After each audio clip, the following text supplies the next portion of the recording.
Olá, tudo bem? Quero trazer uma palavra de Deus para a sua meditação neste dia.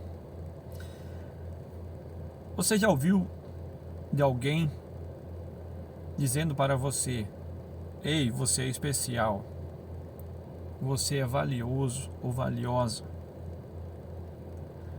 Se você já ouviu, eu quero só confirmar esta palavra, porque essa palavra, a pessoa que falou que você é especial, que você é valiosa ou valioso, ela foi usada por Deus, porque esse pensamento é o próprio Deus que tem para você, né? E comigo também, porque eu sou especial assim como você é especial.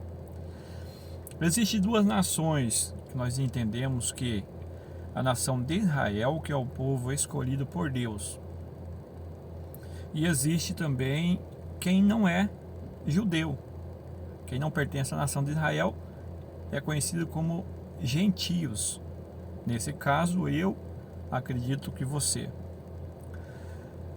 Nós entendemos que desde o princípio, quando Deus chamou Abraão, fez uma promessa para Abraão, para a descendência de Abraão, e nessa promessa nós entendemos que houve ali então, desde Adão, uma linhagem que apontava para Jesus Cristo. E essa linhagem ela vem desde Adão. Então, para ficar fácil entender, Adão, nós entendemos que ele teve dois filhos conhecidos como Caim e Abel, os primeiros dois filhos. Entendemos também que Caim matou seu irmão por inveja. Passado então um tempo, Adão gerou outro filho por nome Sete. Esse filho dele é o que deu linhagem até Noé. Noé deu linhagem até Abraão. Então são assim: Adão gerou a Sete, Sete gerou a Enos, Enos gerou a Cainã, Cainã gerou Malaléu, Malaléu gerou Jared, Jared gerou Enoque, Enoque gerou Matusalém, Matusalém gerou Lameque, Lameque gerou a Noé. Entendemos também que Noé, ele teve três filhos, que o nome dos três são Cã, Sem e Jafé. Então Sem é o que deu linhagem até Abraão. Então Sem gerou a Efarxá, Efarxá gerou a Selá, Selá gerou a Ebe, Ebe gerou Peleg, Peleg gerou a Reu, Reu gerou a Serug, Serug gerou a Naor, Naor gerou a Terá e Terá gerou Abraão. Então essas são as linhagens desde Adão até Abraão. E Deus então em Gênesis 12 faz um chamado para Abraão. E ele diz: Abraão, sai da tua terra, do meio da tua parentela e vai para onde eu vou te mostrar.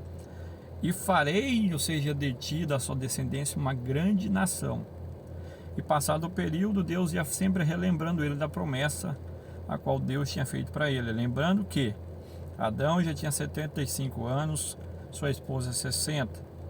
E para dificultar mais ainda na ótica humana, Abraão, você já era avançada de idade e a sua esposa era estéril, não tinha descendente.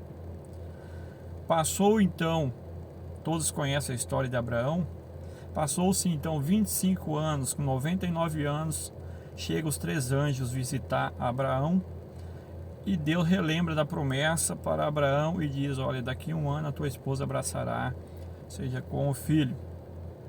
Então, com um ano passou e então Sara, ou seja, deu a luz a Isaac.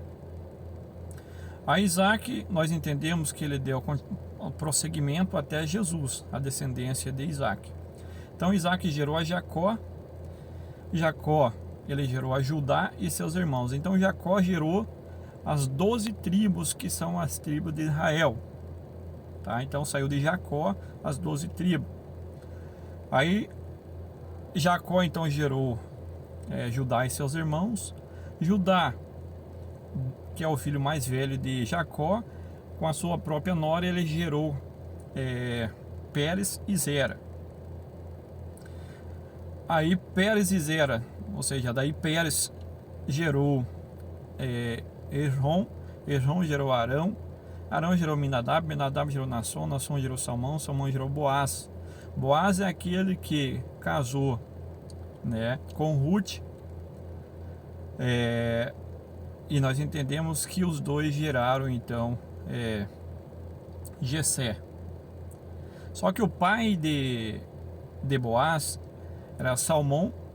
Salmão gerou com aquela mulher que deu guarida ali para os 12 espias que foram a Jericó, que é chamada de Raabe. Raabe era uma mulher prostituta. Então Salmão casou com ela e gerou Boaz. Boaz gerou com Ruth e gerou a Jessé. Jessé então gerou a Davi. Davi gerou a Salomão. Salomão gerou Roboão. Roboão gerou Abias. Abias gerou a Asa. Asa gerou Josafá. Josafá gerou a Jorão. Jorão gerou Uzias. Uzias gerou Jotão. Jotão gerou Acás. Acás gerou Ezequias. Ezequias gerou Manassés. Manassés gerou Amon. Amon gerou a Josias. Josias gerou Jaconias. Jaconias gerou Salatiel. Salatiel gerou Zorobabel. Zorobabel gerou Abiúde. Abiúde gerou Eliaquim. Eliaquim gerou Azor. Azor gerou Sadoc. Sadoc gerou Aquim. Aquim gerou Abiúde. Abiúde gerou Eleazar. Eleazar gerou a Matã. Matã gerou a Jacó. Jacó gerou a José, marido de Maria, da qual nasceu Jesus, se chama o Cristo.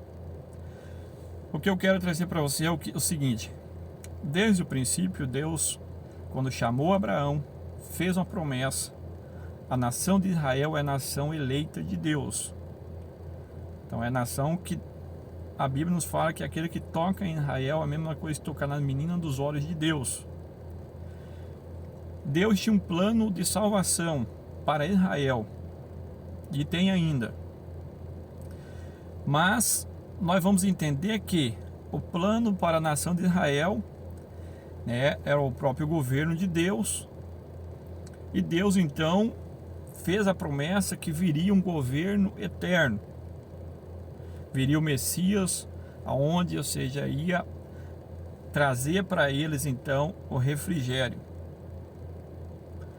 Quando nós olhamos então a palavra de Deus, o plano só era para quem? Na ótica humana, somente para a nação de Israel. Quando nós olhamos então para nós que fazemos parte do povo gentios, nós não tínhamos nenhum plano de Deus na ótica humana.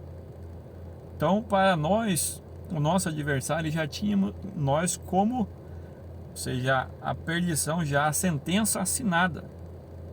Então nós já fazia parte do povo da perdição. Só que aí quando nós olhamos a palavra de Deus em João capítulo 1, versículo 11, a Bíblia vai nos dizer que o próprio Jesus falando: olha, eu vim para os meus, nação de Israel, mas os meus não me receberam. Abriu-se então um leque, uma oportunidade para todos quantos crerem em Cristo Jesus, que é o Filho de Deus. Esse tenha, ou seja, o seu nome, escrito no livro da vida, e esse também faz parte, ou seja, do povo que é alcançado por Cristo Jesus, e os seus pecados são perdoados, ou seja, a pessoa recebe tantos bens, tantos presentes de Deus. Então a nação de Israel não aceitou. Aí quando nós olhamos, parece assim, na ótica humana, poxa, então o plano de Deus era só para a nação de Israel. Aí eu vejo o trabalhar de Deus da forma que ninguém entende. Israel esperava o Messias como um governo semelhante ao Davi, que chegasse um cavalo branco, arrancasse a sua arma e derrotasse ali o reino, o reino que estava oprimindo eles ali, o povo de Roma. Só que Jesus ele veio de uma forma totalmente inimaginável na ótica do povo de Israel. Só que Deus também já tinha falado que o Senhor viria, ou seja, humilde, montado em um jumentinho. Só que eles esperavam que o Messias viesse em um cavalo branco, ou seja, da forma poderosa, igual Davi derrotava os inimigos. Então eles não entenderam o plano de Deus. Eles não aceitaram Jesus como Messias. Não generalizando, tá? Tem muitos judeus que são cristãos. Mas ali o povo não aceitou Jesus como Messias porque não veio da forma que eles pensavam que deveria vir. Então abriu-se uma porta para mim e para você. Quando nós vamos olhar então em João capítulo 12, versículo 39 e 40, o próprio Jesus falando: olha, da mesma forma que Isaías falou que Deus cegou o entendimento para que vendo não entendam, tá? Ou seja, e não compreenda para que não sejais curado. Então Deus trabalhou de forma que não dá para entender na ótica humana. Então Deus, por que Deus fez isso? Ou seja, trancou, não fez que eles entendessem a hora que visse Jesus, não entendesse ali, ó, esse é o Messias. Eles não entenderam, viram o Messias, mas não compreenderam, não discerniram, não aceitaram, não creram que era o Messias. Então aí já existia um plano de Deus. Aí quando nós vamos lá para a palavra de Deus em Efésios capítulo 1, versículo 3 e 4, você vai ver Paulo falando assim: bendito é Deus, Pai do nosso Senhor e Salvador Jesus Cristo, que nos abençoou com todas as bênçãos celestiais, nos lugares celestiais em Cristo. Então, louvado seja Deus por ter nos alcançado, nos abençoado por intermédio de Cristo Jesus. E ele continua dizendo: e nos escolheu desde a fundação do mundo. Aí nós vamos entender por que Deus fez que o povo de Israel não entendesse, não compreendesse que Jesus era o Messias. Porque o Senhor, ele já tinha um plano de salvação para mim e para você. Então o Senhor já havia um plano de salvação para mim, para você, para a sua família. Então Deus, ele trabalha de forma que o ser humano consegue entender, compreender. O que eu quero dizer para você nesse dia, que Deus te amou antes mesmo de você existir. Que Deus já tinha te escolhido antes mesmo de você existir. Porque o amor dele ultrapassa limites e barreira, a qual para nós é algo difícil de compreender. Então Deus ultrapassa todas as barreiras do nosso entendimento e trabalha de forma que nós não vamos entender, compreender. Mas fica para você essa palavra nesse dia. Antes mesmo de Deus ter chamado Abraão, aquela nação que não pertencia à nação de Israel, que são nós. Quem sabe o nosso adversário muitas vezes fala: esses aqui já são meus, esse aqui já está condenado, essa nação, os gentios.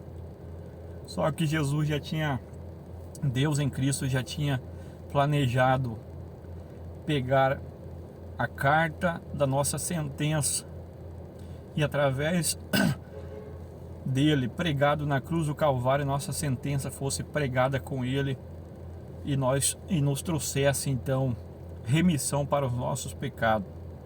Jesus, que eu quero dizer para você nesse dia, Jesus te ama, Jesus tem os melhores planos para a sua vida. E os planos de Deus para você são maiores do que você pode imaginar. Quando nós olhamos Paulo falando em Romanos 12 e 2, vai dizer assim que a vontade de Deus para nós é boa, perfeita e agradável. Então esses são os planos de Deus para a sua vida e para a minha vida. Que Deus em Cristo abençoe. Até a próxima.